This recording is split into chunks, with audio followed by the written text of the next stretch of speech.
ত্যাগের মহিমায় উদ্ভাসিত হোক প্রতিটা জীবন। এই কোরবানি ঈদ মোল্লা পরিবার এবং গ্রামবাসী একসাথে আমরা কিভাবে ঈদ করি সবকিছুই থাকবে আমার এই ভিডিওতে। সবাইকে কোরবানি ঈদের শুভেচ্ছা জানিয়ে শুরু করছি আমার ভিডিওটা। হ্যালো, আসসালামু আলাইকুম। সবাই কেমন আছেন? আলহামদুলিল্লাহ আমরা সবাই ভালো আছি। যেহেতু আমাদের গ্রামে যেতে হবে খুব সকাল সকালই, এই জন্য আমার ঈদের আউটফিটগুলো আমি নামিয়ে নিয়েছি। আমি আড়ঙের শেরওয়ানি এবং ওর সাথে মানানসই এক্সেসরিজ কবুল করো আমার কুরবানি। এরপর আমরা বন্ডবিলের উদ্দেশ্যে রওনা দিয়েছিলাম। হালকা হালকা বৃষ্টি পড়ছিল। আমাদের যে বিখ্যাত ঈদগাহটা আছে, এই ঈদগাহটা অনেক সুন্দর করে সাজানো হয়েছিল। এখানে আমরা প্রতি বছর নামাজ পড়ি। নামাজের যেহেতু সময় ছিল, এই জন্য আমাদের কোরবানির গরুগুলোকে দেখতে গিয়েছিলাম। ঈদগাহর পাশে আমাদের একটা জায়গা আছে, ওখানে সব গরুগুলো আমাদের বাঁধা ছিল। এর মধ্যে কয়েকটা গরু খুবই শান্ত ছিল এবং গরুগুলোর মধ্যে দুইটা গরু এত রাগী ছিল যে বারবার দড়ি ছিঁড়ে ফেলছিল। এখন এদিককার গরুগুলো রেস্ট নিতেছে, ওরা বসে আছে।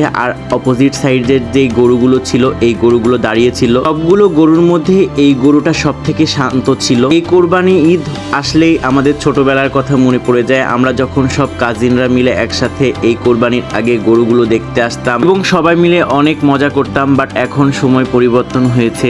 এমনিতে আমাদের গ্রামবাসীদের সাথে ঈদ করতে খুবই ভালো লাগে। আমরা এত দূর থেকে গ্রামে ঈদ করতে যাই কারণ আমাদের গ্রামবাসীদের সাথে ঈদ করতে অনেক ভালো লাগে। 7:30টায় নামাজ হবে। আমাদের এই সব পশু কুরবানিগুলো আমাদের ঈদগার পাশেই জায়গা আছে, সেখানে হয়। 7:30টার সময় নামাজ শুরু হয়ে গেছে। আমরা আমাদের যে ঈদগাহ আছে সেই ঈদগাতে বসেছি। এখানে আমাদের সব কাজিনরা মিলে আমরা একসাথে বসেছি এবং আমাদের সাথে ছিল পুরা গ্রামবাসী। আসলে এই ঈদের নামাজটা গ্রামবাসীদের সাথে নামাজ পড়ার মজাটাই আলাদা। যারা আপনারা এরকম আমাদের মতো গ্রামে সবাই একসাথে নামাজ পড়েন, তারা এই বিষয়টা বুঝতে পারবেন। আমি প্রতিটা ঈদে আমার বড় চাচা আওরঙ্গজেব মোল্লা টিপু, ওনাকে খুবই মিস করি এবং এবার ঈদে আমার সেজো চাচা এবং সামিন ওরা দেশের বাইরে ঈদ করতেছে, এই জন্য ওদেরকে অনেক মিস করতেছি। ওরা থাকলে ঈদটা আরো বেশি মজা হয়। নামাজের পরে গ্রামবাসী সবার সাথে এই কোলাকুলি করার সময়টাই আমার বেশ ভালো লাগে। নামাজের পরপরই এখন পশু কুরবানি দেওয়া হবে। আমাদের গ্রামবাসী সবাই একসাথে একই স্থানে এই পশুগুলো কুরবানি দিয়ে থাকে। এখন লাস্ট মুহূর্তে এই গরুগুলোকে একটু দেখছিলাম। এখন একে একে আমাদের গরুগুলো কুরবানি দিবে। প্রথম যে গরুটা ছিল, এই গরুটা বেশ শান্ত ছিল। এই গরুটা জবাই করতে তেমন একটা কষ্ট হয়নি। দ্বিতীয় গরুটাও অনেক শান্তশিষ্ট ছিল, এই জন্য এই গরুটাও জবাই করতে তেমন কষ্ট হয়নি। আর এই তৃতীয় রাগী গরুটাকে আলভি পোষ মানানোর চেষ্টা করতেছে এবং এই তৃতীয় গরুটা জবাই করতে যে অনেক কষ্ট হয়েছে, অনেক রাগী ছিল, তো তারপরে সবাই মিলে গরুটা কোরবানি দিতে পারছে। আর এই চতুর্থ গরুটা ছিল, এই গরুটা বেশ ভদ্র ছিল, এটা জবাই করতে তেমন একটা কষ্ট হয়নি। এখানে আব্বু, আঙ্কেল এবং আমার কাজিনরা সবাই একসাথে দাঁড়িয়েছিল আর এই পাশে ছাগল কোরবানি দিচ্ছিল।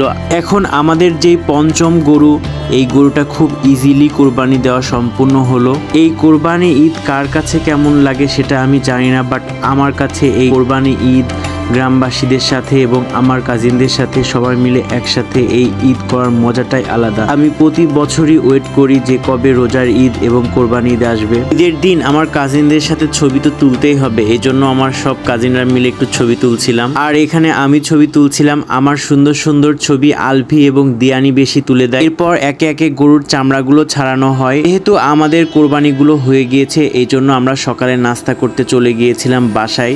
সকালে অনেক কিছু ছিল, তো আমার কাছে লুচি এবং মিষ্টি ভাল লাগে, এই জন্য এটাই খেয়েছিলাম। তারপর আমি আমাদের যেখানে মাংস কাটতেছে সেখানে এসে দেখলাম প্রায় 2টা গরু মাংস কাটা শুরু করে দিয়েছে। আর অন্যান্য যে গরুগুলো আছে ওগুলো এখনো রেডি হয়নি মাংস কাটার জন্য। আমরা যেখানে ঈদে নামাজ পড়ি, নামাজ শেষে এখানে আমরা গরু কাটাকাটি করি। সেই ক্ষেত্রে রোদ বৃষ্টিতে তেমন কোনো কষ্ট হয় না, এখানে ইজিলি সবকিছু করা যায়।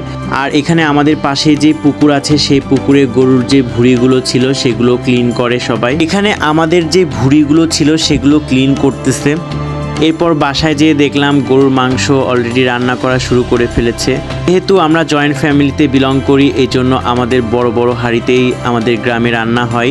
এখানে 2 ডেকচি রান্না করা অলরেডি শুরু করে দিয়েছে। আমরা যেহেতু কষানো মাংস খুবই পছন্দ করি, তো কষানো থেকেই শুরু করব ঈদের মাংস খাওয়া। আলহামদুলিল্লাহ প্রতিটা ঈদেই আমি এই মাংস খাওয়ার সময় শিপ্ত আপুকে খুব মিস করি, কারণ শিপ্ত আপু আমরা একসাথে লেবু দিয়ে মাংস খাইতাম। আরও অনেক সুন্দর সুন্দর স্মৃতি আছে সেগুলো মনে পড়লেই আগের লাইফে ফিরতে ইচ্ছা করে। খিচুড়ি দিয়ে মাংস খাওয়ার পরপরই আমি ঈদগাতে চলে গিয়েছিলাম। আমাদের গ্রামের একটা জিনিস আমার কাছে খুবই ভালো লাগে, এখানে একটা জায়গাতে সবাই যারা কোরবানি দেয় তাদের একটা অংশ মাংস এখানে দেয়, দেন এখান থেকে আমাদের গ্রামের যারা যারা কোরবানি দেয়নি তাদেরকে মাংস দেওয়া হয়। এরপর বাসায় যেয়ে আমি আর আলভি একটু খিচুড়ি দিয়ে আবার মাংস খাবো। এরপর আরও 1 প্লেট মাংস খেয়েছিলাম।